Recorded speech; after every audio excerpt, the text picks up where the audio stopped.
get the finish.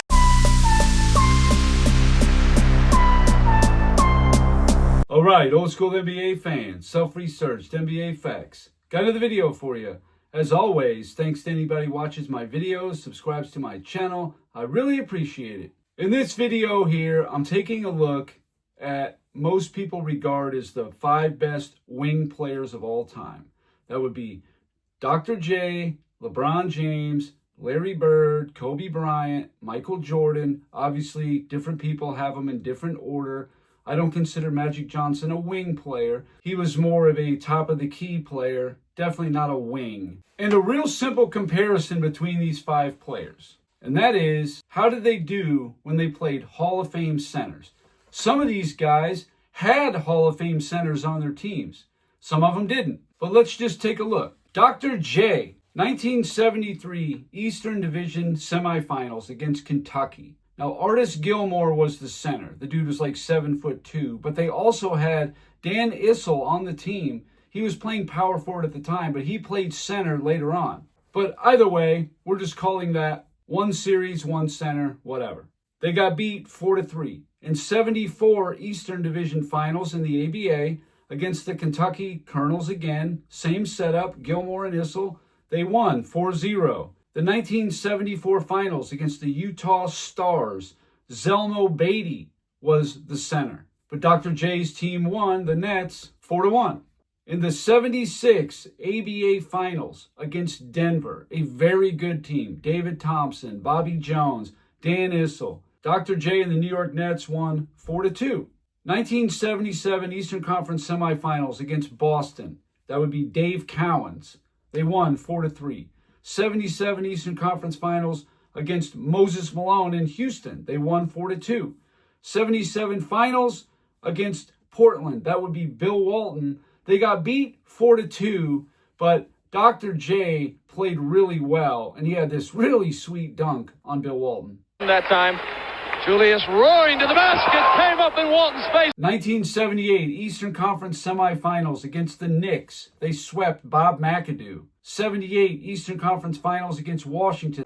I put Elvin Hayes, but Wes Unseld technically maybe was the center, even though Elvin Hayes was the bigger player. Either way, they're Hall of Fame, they're top 75. Either way, it doesn't matter. They got beat 4-2. The 1980 first round against Washington, Elvin Hayes was the center. They won 2-0. 1980 Eastern Conference Finals against Boston, Dave Cowens, they beat them 4-1. 1980 Finals against the Lakers, Kareem, even though Kareem didn't play that last game, he played 5 out of 6 games. They beat him 4-2. So as you can see, Dr. J is playing a lot of Hall of Fame centers. And some household names in there like Moses Malone and Kareem. 1981 against Milwaukee, Bob Lanier. They won 4-3. The 1981 Eastern Conference Finals against Boston, that's Robert Parrish. They lost 4-3. 1982 Eastern Conference Semifinals against Milwaukee, Bob Lanier again. They beat them 4-2. In the Eastern Conference Finals of 82, they beat Boston and Robert Parrish 4-3. The 1982 Finals, they lost to Kareem 4-2. 1983 Eastern Conference Finals, they beat Bob Lanier 4-1. The 83 Finals, they swept Kareem 4-0.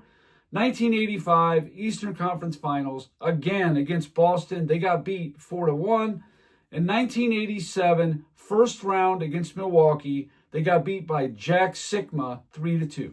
You tallied all up for Dr. J, and he played 21 of 37 series against Hall of Fame centers. That's 56.75% of the time. That's a high number. More than half the time, he was going up against a Hall of Fame center.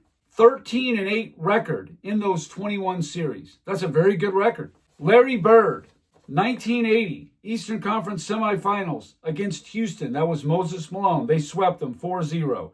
81 Eastern Conference semifinals against Chicago. Artis Gilmore swept them 4-0. The 81 finals against Houston, Moses Malone. They won 4-2. Now, granted, Bird did have a Hall of Fame center in Robert Parrish himself. And you can take that into consideration. That's fine. He also had a Hall of Fame power forward in Kevin McHale. You can also take that into consideration. Absolutely. And yes, Dr. J played with a Hall of Fame power forward in George McGinnis, Hall of Fame power forward in Bobby Jones, Hall of Fame center in Moses Malone for a few years, not a lot, but a few years. 1982 Eastern Conference semifinals against Washington.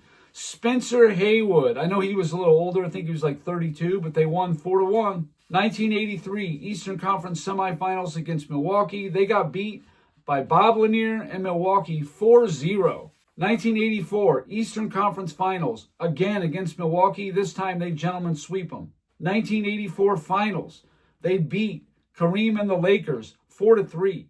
1985 Eastern Conference Finals against Philly, they beat Moses Malone. 1985 Finals, they lose to Kareem and the Lakers 4-2. The 86 Finals, they beat Olajuwon and the Rockets 4-2. 1987 Eastern Conference Semifinals, they beat Jack Sikma 4-3 in Milwaukee. The 87 Finals, they get beat by Kareem and the Lakers 4-2. 1988 first round, they beat Ewing and the Knicks 3-1. 1990 first round, they get beat by Ewing and the Knicks 3-2. Tally it all up for Larry Bird, 14 of 32 series, so 43.75% of the time, he's playing a Hall of Fame center with a very good 10-4 record. Yes, it's true. He had Robert Parrish. He had Kevin McHale. He had Dave Cowens for 1 year, whatever. But he was also playing the cream of the crop centers.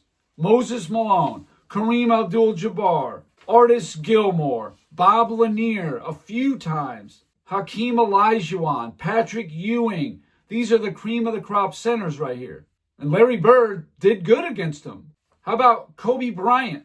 Did not count his first 2 years when he was on the bench. I rarely do in a lot of these scenarios.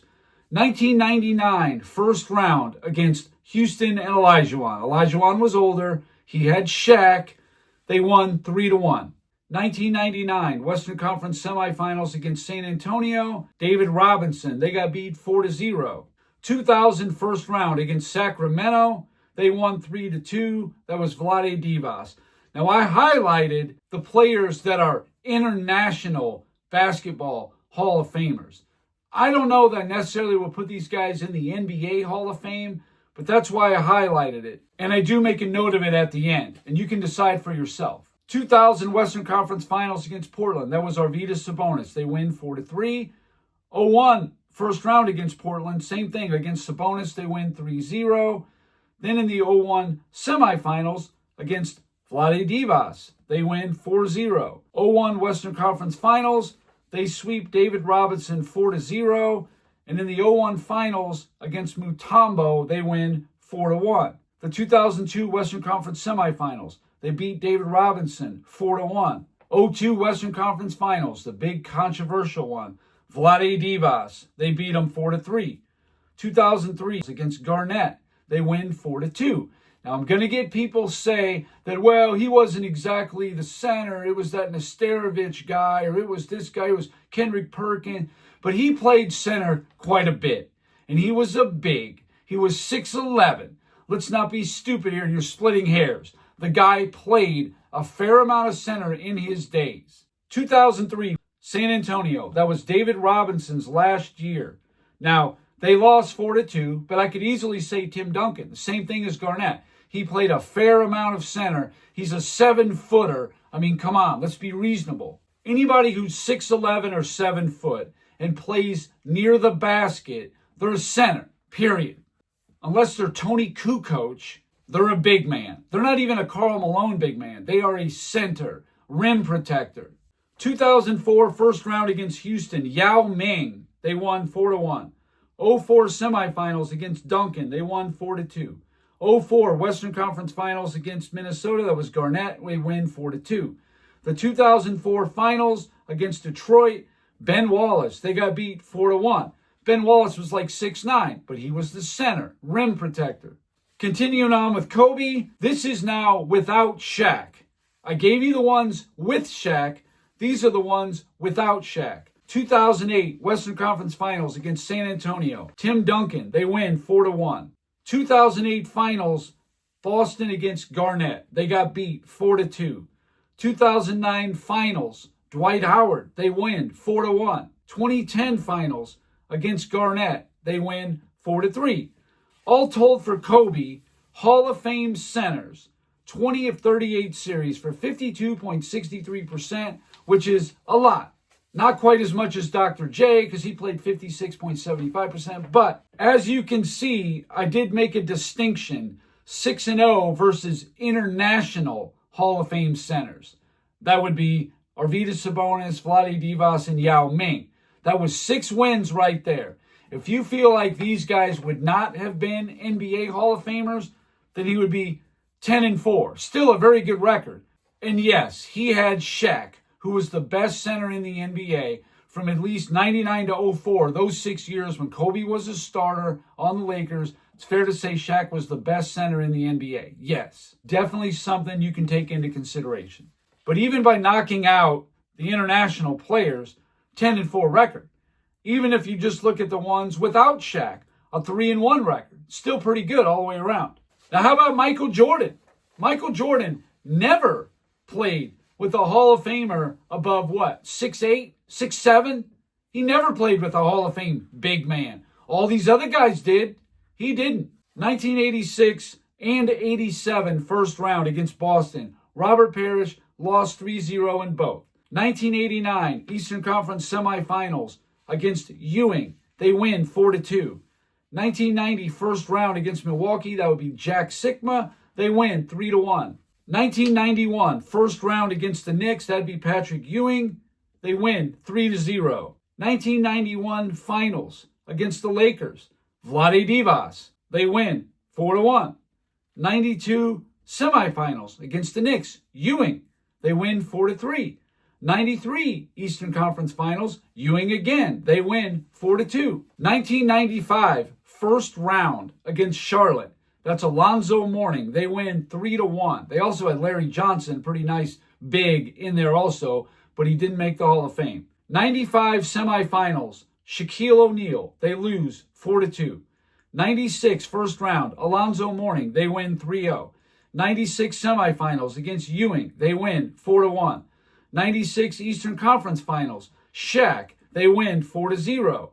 97 Eastern Conference Semifinals, Atlanta. That's Mutombo. They win 4-1. 97 Eastern Conference Finals against Miami. That's Alonzo Mourning. They win 4-1. 98 Eastern Conference Semifinals against Charlotte. That's Vlade Divac. They win 4-1. Michael Jordan played 16 of his 37 series versus Hall of Fame centers for a 43.24% of the time. That's a 13-3 record. Dynamite record. Now again, 2-0 versus International Hall of Fame centers. That was Vlade Divac twice. If you want to take those 2 away, fine. Then he's 11-3 against Hall of Fame centers, and he would have played 14 of 37 series, probably about 38, 39%. That's still pretty respectable, playing a lot of Hall of Fame centers. He also played a lot of Hall of Fame power forwards, too. How many times he played Barkley? 3 times? Played Karl Malone twice. Kevin McHale twice. And there's some other ones I'm just not thinking of right now. All right, now, here comes your boy. Remember how the media would always say how LeBron can guard 1 through 5? Well, talked about it with Doris at halftime that oh my goodness. Yeah, I don't know about that. You might be able to technically man a guy up, but to guard him and do a good job and to stop him? Oh, no. I don't think so. I never really saw it. LeBron James, Kryptonite. The dude always struggled against Hall of Fame centers. And here's the thing you need to ask yourself. He played in 55 playoff series, right? He made the playoffs 18 times. He won 4 championships. So 14 times he was eliminated out of those 55 series. That's 41 series he won. He won 41 series. Who did he do it against? Well, I know who he didn't do it against, and that was a lot of Hall of Fame centers. LeBron James, 2006, Eastern Conference semifinals against Detroit. That's Ben Wallace. They lose 4-3. 2007 finals against San Antonio. That's Tim Duncan. Lose 4-0. 2008 semifinals, Kevin Garnett. Lose 4-3. 2009 Eastern Conference finals against Orlando. That's Dwight Howard. James works on Turkoglu. Howard blocked it. 2010 semifinals. Boston, Kevin Garnett, they lose 4-2. 2011 semifinals. Now he's got the super team. Now he's got a Hall of Fame 6'11" and Chris Bosh player. They win that one 4-1. 2012 Eastern Conference Finals. Garnett again. They win 4-3. 2013 Finals against San Antonio. Tim Duncan. They win 4-3. 2014 semifinals against Brooklyn. Kevin Garnett, older, on his last leg, but I'm counting it anyway because he was a starter. They win 4-1. 2014 finals against San Antonio. Tim Duncan, they get beat 4-1. Now he doesn't have that super team anymore, and now he plays a bunch of shrimps. Who's he play? 2015, who you got? Pau Gasol was power forward because you had Joakim Noah in there. Who you got? Al Horford? Who'd he play? What even good centers did he play against? The whole 4 years on Cleveland. No Hall of Famers. 2020 Western Conference Finals was the next Hall of Fame center that LeBron James played. Nikola Jokic. They beat him 4-1 in the bubble. And now he's got a Hall of Fame power forward / center himself. 2023 Western Conference Finals against Denver. Jokic. They get swept 4-0. 2024 first round against Denver. Against Jokic. They lose 4-1. 2025 first round against Minnesota this last year. Rudy Gobert. They lose 4-1. He's definitely going to be in the Hall of Fame. He won 4 Defensive Players of the Year. There's no doubt about it. And then you add in the international stuff. There's no question Rudy Gobert is going to be in the Hall of Fame. Adding it all up for LeBron, he played 14 Hall of Fame centers in 55 series. Dr. J, he played 21 out of 37. Kobe Bryant played 20 out of 38. And even if you take those international guys I was talking about, then that's 14, the same as LeBron, in 17 less series. Larry Bird played 14 also, but out of 32 series, 23 less than LeBron. Michael Jordan played 16 out of 37. That's 2 more than LeBron did. And if you want to take away the 2 Vlade Divac ones because he's not an NBA Hall of Famer, fine. Then 14 out of 37. The same in 18 less series. So the fact of not playing as many Hall of Fame centers as these other wings, that's not even up for debate. And his record in those 14 series, 5 wins and 9 losses. And if you want to be a stickler, a technicality wizard, and you want to go by the letter of the law, well, Kevin Garnett technically was a power forward. Tim Duncan technically was a power forward. Fine. He split with those guys. 4-4. He was 3-2 against Garnett, 1-2 against Duncan. He's 4-4. You take that away, and he's 1-5 against Hall of Fame centers then. With his only 1 win was against Jokic in the bubble in 2020. That would be it in his entire career. So I'm being nice by leaving Garnett and Duncan in there. And even with that, 5-9. Why doesn't the media ever bring this stuff up? Losing record against top 5 net rated teams. Losing record against top 5 for MVP. Losing record against first team All-NBA. Losing record against Hall of Fame centers. Losing record in the finals. We never hear about it. All we hear about is, oh, he's got more assists than Magic and more points than Kareem. That's just playing a long time. Big whoop. Karl Malone has more points than Duncan does. So what? This here is the meat and potatoes of player comparisons right here. And Michael Jordan, since that's the guy you guys want to go right up to and compare, he never had a Hall of Fame big man. He had Dennis Rodman, older Dennis Rodman for 3 years, who was what, 6'7", 6'8"? He did not have a center to take the pressure off to deal with these other Hall of Fame centers that he was playing against. LeBron had Chris Bosh for 4 years. He had Anthony Davis for what, 6 years or 5.5 years, whatever it was. Yeah, I don't want to hear it. He just didn't play a lot of Hall of Fame centers. And I know they don't emphasize centers that much anymore in the modern era. But either way, they are his kryptonite. 5 wins in his career out of 55 series against Hall of Fame centers. Let that sink in a minute. And like I said, if you want to take away Garnett and Duncan because you don't think they're pure centers or whatever, fine. Then he's 1-5. Then he's got 1 win against the Hall of Fame center, and that would be Jokic. Any way you slice it, LeBron comes in underwhelming per usual. Here they switch. James goes on to Garnett.